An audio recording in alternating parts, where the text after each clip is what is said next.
For there is one God and one mediator. You may know how to conduct yourself in the house of God. To the King eternal be honor and glory.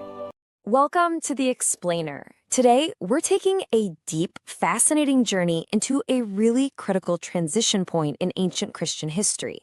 We're zeroing in on the Epistle of 1 Timothy. And you know, what has always stood out to me about this specific letter is how drastically it shifts gears.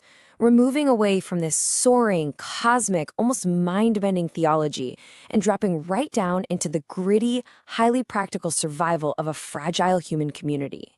Think about it. If you've ever wondered how a massive, decentralized spiritual movement actually organized itself to survive the centuries without completely losing its soul, well, this is exactly where we find the blueprint. So let's dive right into this fascinating shift in Paul's letters and see exactly how the early church figured out how to bring order to the house of God. So here is our roadmap for today. First, we'll look at the context of the epistles. Second, the Ephesian church crisis. Third, guarding the sound doctrine. Fourth, ordering God's household. And finally, we'll wrap up with the mystery of godliness. Let's get into it.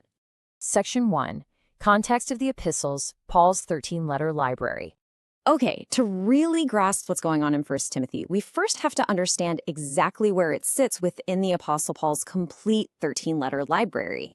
These aren't just random, disconnected ancient texts, right? Their arrangement actually carries some really deep theological significance.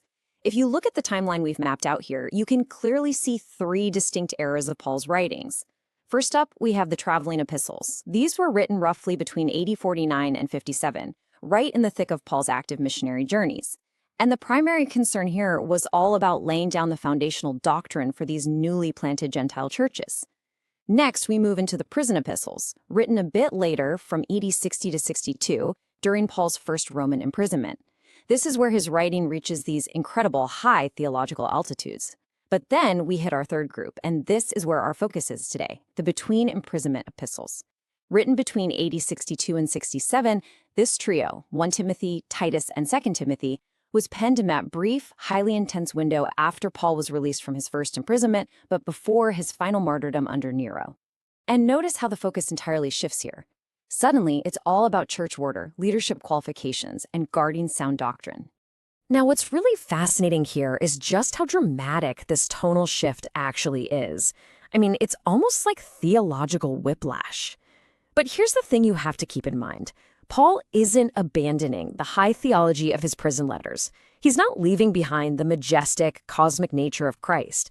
Instead, he's urgently applying all of that transcendent truth to a fragile, everyday human community that desperately needs immediate structure. Just think about Ephesians for a second. Paul is praying about knowing the breadth and length and depth and height of Christ's love. It is absolutely majestic.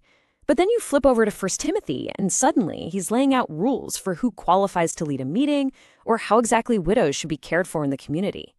It feels different, right? But this is absolutely crucial to understand. This shift is not a descent into the mundane. It is the necessary, indispensable application of ultimate truth to ground-level reality. The God of the cosmos is equally concerned with the character of the person standing up to teach on a Sunday morning. The church in Ephesus is in the middle of a full-blown crisis, and abstract theology alone just isn't going to stop the bleeding. They need a functional, living system. Section 2. The Ephesian church crisis. The hero's challenge. So let's talk about the setting, because Ephesus wasn't just any random city on the map. It was arguably the most strategically vital church in all of Asia Minor. It was a massive cultural and religious hub, and right now, at the time of this letter, it is under severe threat from the inside out. Powerful false teachers are rising up through the ranks, pushing fundamentally different doctrines. They're getting the people all tangled up in strange fables and endless genealogies that do nothing but breed more questions and arguments instead of godly edification.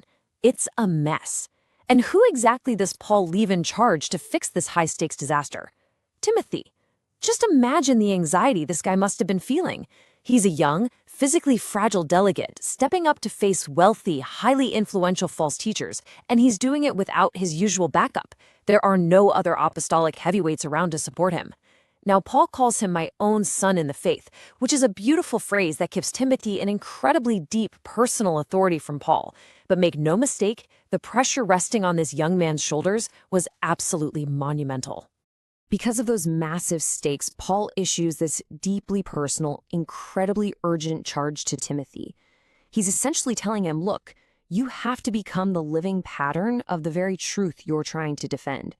Paul says, let no man despise thy youth, but be thou an example. Now, in the original language, that word for example is really interesting. It carries the idea of becoming a pattern, like a physical stamp or a mold. Think about that for a second. Paul is telling Timothy that in a city full of rogue teachers and chaotic swirling doctrines, Timothy himself literally has to be the physical mold that the rest of the congregation can pour themselves into. He has to embody the sound doctrine in the way he speaks, and his everyday lifestyle, and his love, his spirit, his faith, and his absolute undeniable purity. He can't just stand up and win intellectual debates with these false teachers. He has to outlive them. Section 3. Guarding the Sound Doctrine, the Survival Manual. To help Timothy survive this ordeal, Paul hands him a very specific pastoral architecture. And I just love this Greek term right here, because it completely shifts how we think about theology. The phrase is hygienous daskaleia. We translate it as sound doctrine, but notice how that first word, hygienous, sounds an awful lot like our modern English word hygiene. That's because they share the same root. It literally means healthy teaching. Paul is making the point that doctrinal purity isn't just about winning an argument or passing a theological exam. It's about the actual biological level spiritual health and vitality of the local church. Just like a physical human body requires proper nutrition and good hygiene to fight off infections and actually thrive, a local church desperately needs healthy doctrine to survive the cultural and spiritual infections of the world around it. In Paul's mind, false teaching isn't just someone having a wrong opinion. It's a disease. It's a malignancy. And so the foundational conviction driving every single instruction in this entire letter is that the long-term survival of this community depends entirely on their uncompromising commitment to this healthy, life-giving teaching. And how exactly is Timothy supposed to handle this healthy teaching? Paul tells him to treat it as a paratheke. This translates to the sacred deposit. You know, every single generation of believers faces this intense cultural pressure to soften their beliefs, to edit those down, to make the message a little more palatable to the modern ear. But Paul's command to Timothy here is absolute. You must guard this sacred deposit against all of that cultural pressure.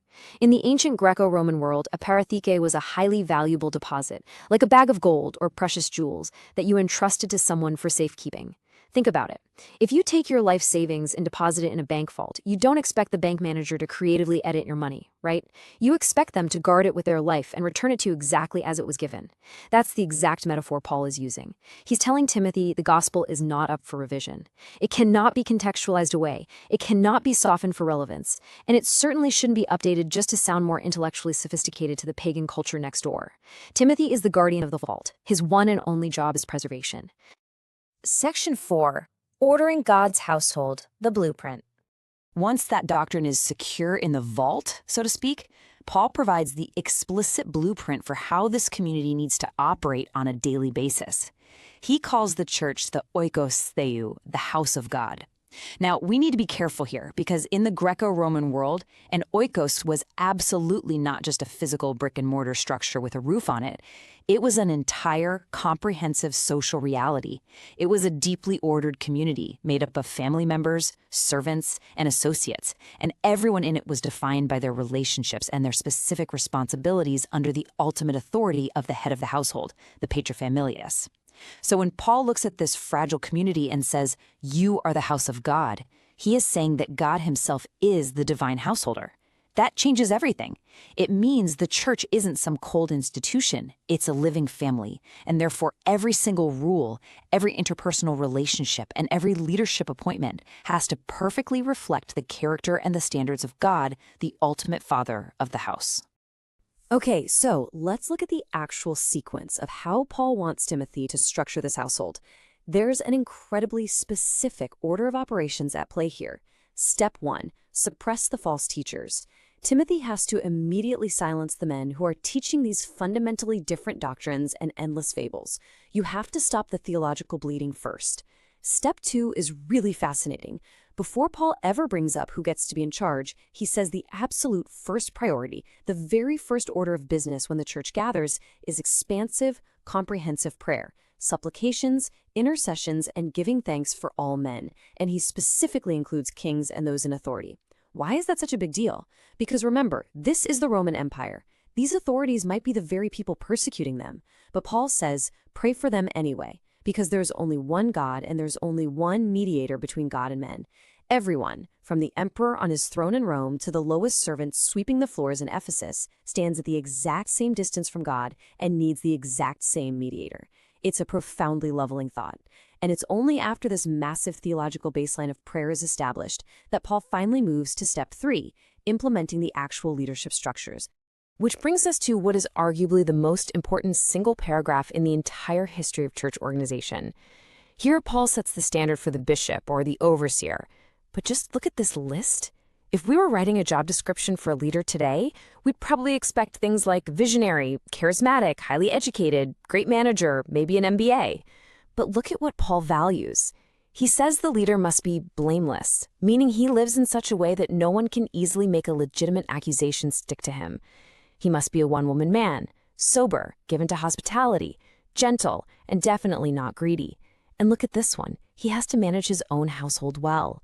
Paul's logic is bulletproof here. If you can't even lead your own biological family with grace and order, how on earth could you ever be trusted to care for the oikos theou, the house of God? This entire list is a portrait of proven, tested moral character. In fact, out of all these requirements, there is only one actual functional skill listed, didaktikon, which means apt to teach. He just needs to be able to teach that healthy, life-giving doctrine we discussed earlier. Everything else is pure character. Section 5. The mystery of godliness, the theological anchor. Finally, we have to connect all of these ground-level practical instructions back to the ultimate cosmic reason this church even exists in the first place. Paul has just spent all this time in the weeds, right? He's talking about silencing rogue teachers, organizing public prayer, figuring out how to care for widows, picking elders. But right in the middle of all that administration, he just bursts into this incredible piece of cosmic poetry. It's a 6-phrase hymn that acts as the sun that all the other instructions in this letter orbit around. God was manifest in the flesh, justified in the spirit, seen of angels, preached unto the Gentiles, believed on in the world, received up into glory. This is the core truth. This is the mystery of godliness. And godliness here isn't just about trying really, really hard to be a good moral person. It's an active, vibrant life that is lived entirely in the radiant light of this one specific, world-altering truth, the incarnation and the exaltation of Jesus Christ. So, the absolutely crucial takeaway here is that you simply cannot separate this soaring high theology from the very practical, on-the-ground tasks of caring for widows or organizing a leadership board. They are directly, inextricably intertwined. Think of it this way. If a church gets together and sings this beautiful cosmic hymn every Sunday, but they completely fail to organize themselves properly, or they neglect their most vulnerable members, or they don't vet the character of their leaders, well, they haven't actually understood the text. But on the flip side, if a church dutifully checks every single box, follows all the leadership rules, perfects its organizational structure, but somewhere along the way loses its absolute awe and wonder at the fact that God himself was manifest in the flesh, well, then you don't really have a church anymore. You just have a religious HR department. You're left with an empty corporate policy manual. Ultimately, Christology, the study of exactly who Jesus is, must drive ecclesiology, how the church is actually run and organized. It is the majestic person of Christ that gives total meaning and purpose to the everyday structure of his church. As we wrap up this explainer, we are left with a profoundly heavy challenge. At the very end of this letter, Paul's closing words to his young, stressed-out delegate were simply, "O Timothy, keep that which is committed to thy trust." That final, urgent plea has been echoing across 2,000 years of history. Because the truth is, every single generation faces immense cultural pressure to update that sacred deposit, to loosen the moral requirements for leadership, or to just treat the church like a modern business instead of the living household of God. So the question for us is, will we have the theological imagination to remain utterly astonished by the gospel, while also maintaining the practical obedience required to build a real-world community worthy of it? Think about it. If your community somehow lost its rulebook tomorrow, would the everyday character of your people be enough to rewrite it from scratch? It's a heavy question to leave you with, but an important one. Thanks so much for joining me on this deep dive today. Keep asking those tough questions, keep studying, and we will see you on the next explainer.